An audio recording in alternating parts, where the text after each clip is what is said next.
Pengaruh oleng-oleng juga saya Jenderal. Saya jam 3 tadi malam baru tidur. Karena habis melayat sahabat saya yang wafat, pemakaman langsung karena kena Covid. Jam 3 selesai pemakaman, pulang rumah. Belum jam 5 panitianya sudah menelpon terus. Saya bilang dasar ini tentara, masih 2 jam acaranya sudah dikejar kita. Luar biasa ini Pak. Ya. Ibu bapak saudara-saudara sekalian, 1400 tahun yang lalu, tahun ke-8 Rasulullah diangkat menjadi nabi dan rasul. Beliau berduka. Kenapa beliau berduka? Karena ada 2 orang yang dicintai dan mencintai nabi wafat pada tahun yang sama. Makanya disebut tahun duka cita. Ada yang tahu tahun lahirnya nabi tahun apa namanya Bu? Tahun apa? Tahun gajah. Kenapa disebut tahun gajah? Karena ada gajah, raja yang datang mau menghancurkan Ka'bah pakai kendaraan gajah, namanya Abraham, maka disebut tahun gajah. Maka dulu waktu saya kecil diceritakanlah Maulid itu dengan lagu ibu-ibu. Pada zaman dahulu kala, pada zaman jahiliyah, lahirlah seorang Rasul yang terakhir dan mulia. Nah itu cerita soal Maulid. Kemudian disebut tahun duka cita, Isra Mi'rajnya Nabi. Ada lagu-lagunya itu.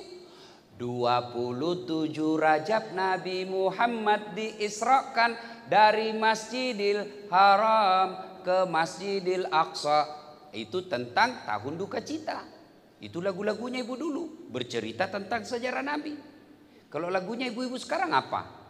Putar ke kiri nona, putarlah ke kanan, ke kanan, ke kiri, ke kanan. Apa gunanya itu? Belum-belum, apa beda gunanya itu? Itu ibu-ibu dulu bagus lagunya. Marah-marah suaminya, dia menyanyi lagi. Insaflah wahai manusia, bila diriku bernoda. Itu ibu-ibu dulu. Sekarang kalau lalai panggil aku si Jablay. Itu ibu-ibu dulu memang bagus Bu. Padahal istrinya bukan perwira suaminya. Oh bagus lagu-lagunya ibu-ibu dulu. Itu ya. Nah, kenapa disebut tahun duka cita? Karena 2 orang yang mencintai Nabi dan dicintai Nabi wafat pada tahun yang sama. Mencintai dan dicintai. Ada orang mencintai belum tentu cintanya dibalas. Saya cinta sama artis Korea yang sangat cantik. Saya mau sekali sama dia. Dia juga mau sama saya. Saya mau jadi suaminya, dia mau muntah lihat saya. Kalau ini Nabi mencintai dan dicintai. Meninggal pada waktu yang sama. Siapa? Beliau adalah paman Rasulullah dan istri beliau Khadijah. Begitu Nabi bersedih pada tahun itu, maka disebut tahun duka cita. Jadi ibu-ibu kalau Allah takdirkan lebih dulu meninggal, ya mau kemana pasti meninggal ibu. Orang kaya, orang miskin, raja-raja, rakyat biasa, polwan,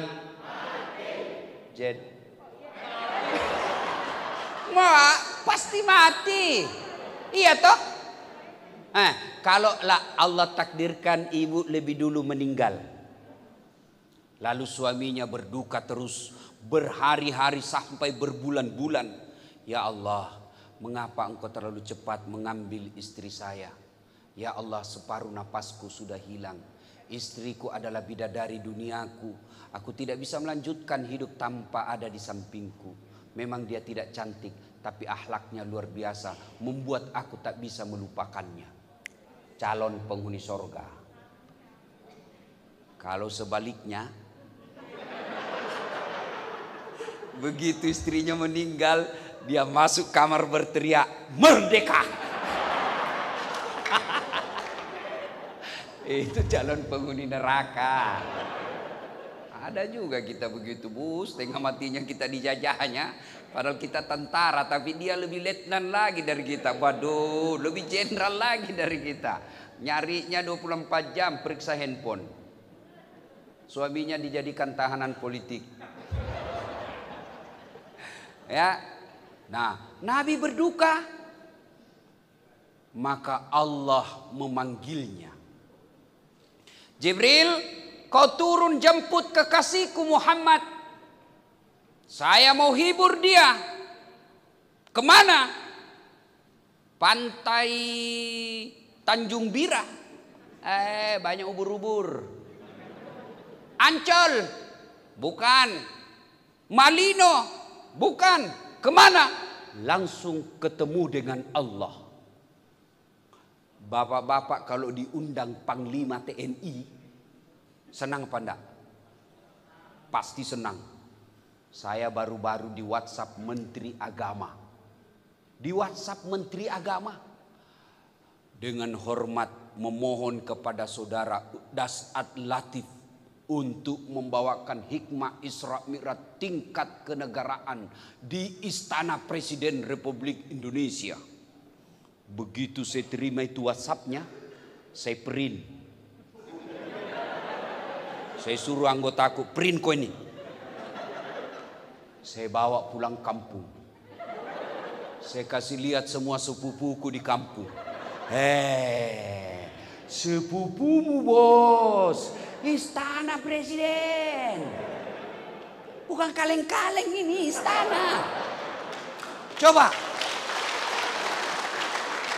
Padahal presiden ada habis masa jabatannya. Presiden ada pensiunnya. Istana negara, istana yang angker. Semua orang mau masuk di situ saling baku fitnah untuk masuk. Mana enak itu istana? Sudah berapa yang penghuninya sudah mati?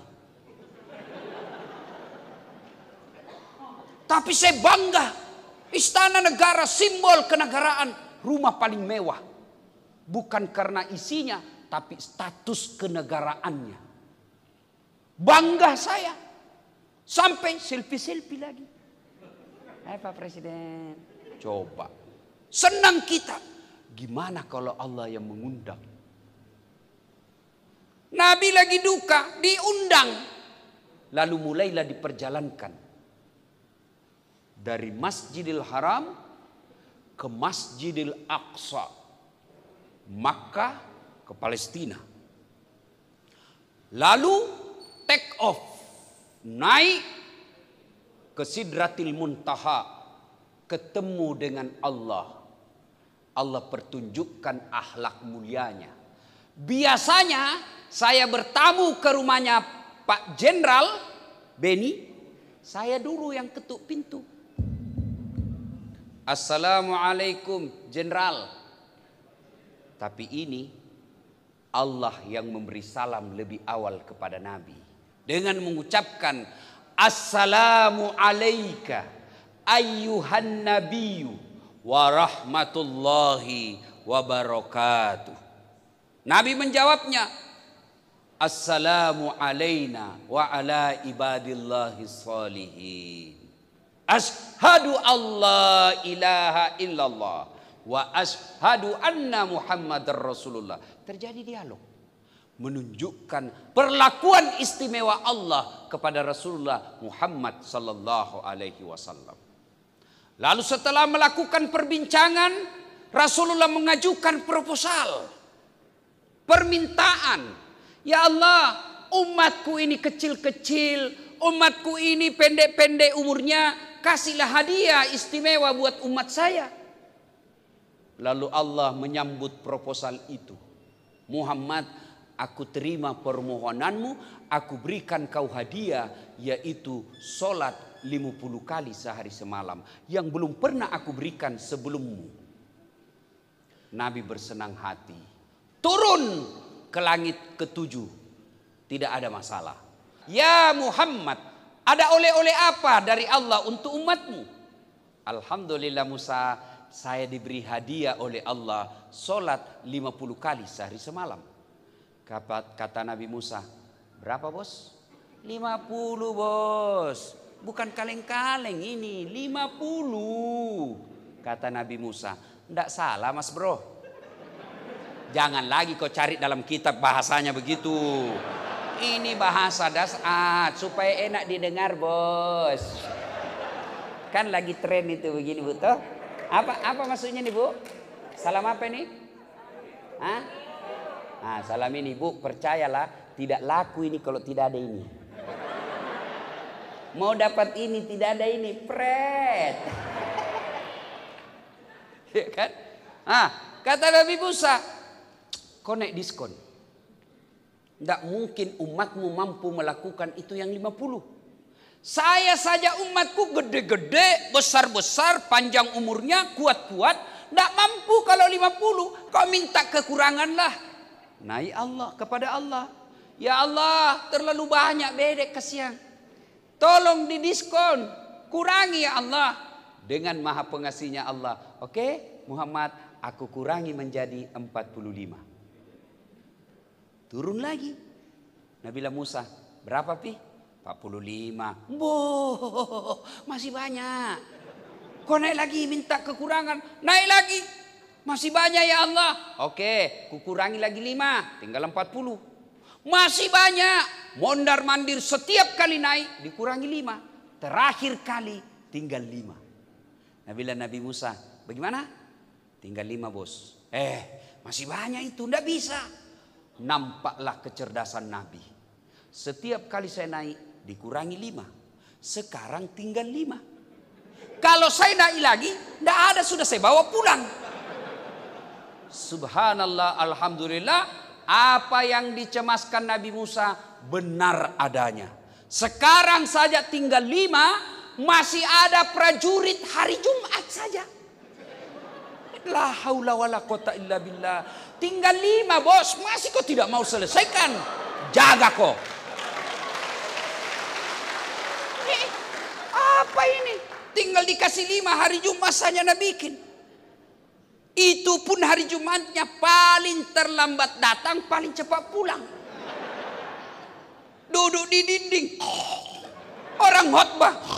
Orang semua lihat dia. Tidak malu-malunya mau ditegur, tapi dia perwira.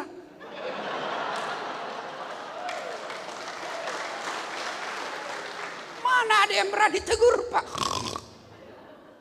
Perwira ngorok. Begitu bangun, mesti apa ini? Nggak ada khotbahnya. Bukan mesti apa, kau yang tidur. Nah, akhirnya tinggal 5. Ibu bapak bisa bayangkan bagaimana seandainya jadi 50. Kalau jadi 50, saya yakin Pak Jenderal Beni tidak akan bisa menjadi jenderal. Kenapa? Sholat aja di kerja pak. Baru bangun, hayya 'alas shalah. Sholat. Begitu mau naik mobil, hayya 'alal falah. Sholat lagi kita pak. Alhamdulillah tinggal 5. Maka bos, selesaikan itu yang tinggal 5. Alhamdulillah lagi, meskipun tinggal 5, nilai keutamaannya dengan pengasih penyayangnya Allah tidak mengurangi yang 50 itu. Poin pertama, nilai Isra Mi'raj. Ada masalahmu, Allah kasih kau hadiah menyelesaikannya itu, sholat. Nabi lagi berduka. Apa Allah perintah puasa? Tidak. Apa Allah kasih hadiah haji? Tidak. Apa Allah kasih perintah zakat? Tidak. Apa yang Allah kasih? Muhammad, kau sholat. Sholat kau. Kalau kau lagi berduka, ada masalahmu, kau sholat. Maka saudaraku, prajurit-prajurit angkatan laut, jika ada masalah dalam kepangkatanmu, jika ada masalah dalam keluargamu, jika ada masalah dengan kerjaanmu, jangan kau jauhi Allah, dekati Allah. Bukan dengan cara haji dan umroh, tapi salah satu yang paling efektif dan bisa kita lakukan kapan dan di mana saja, yaitu sholat 5 waktu. Mana ada prajurit tidak ada masalahnya? Nih. Muka penuh masalah semua ini. Tolong angkat tangannya yang tidak ada kreditnya. Tolong angkat tanganmu yang tidak ada kreditnya. Muka-muka kreditur semua ini Pak. Mana? Gaji kita terbatas. Selera istri tak terbatas. Iya. Mana ada, tidak ada tentara masalahnya. Jangankan bapak-bapak prajurit. Bapak pikir Ustadz Dasat tidak ada masalahnya. Masalah Pak. Salah satu yang paling masalah buat saya sekarang. Banyak janda-janda yang curhat. Benar Jenderal, banyak. Ustadz, saya ini penuh masalah dalam hidup Ustadz. Saya butuh bimbingan Ustadz. Baiklah, saya akan bimbing ibu melalui WhatsApp, silakan. Tapi saya mencari imam Pak Ustadz. Saya ingin imam dalam hidupku. Saya bilang mohon maaf ibu, saya bukan imam, saya khotib.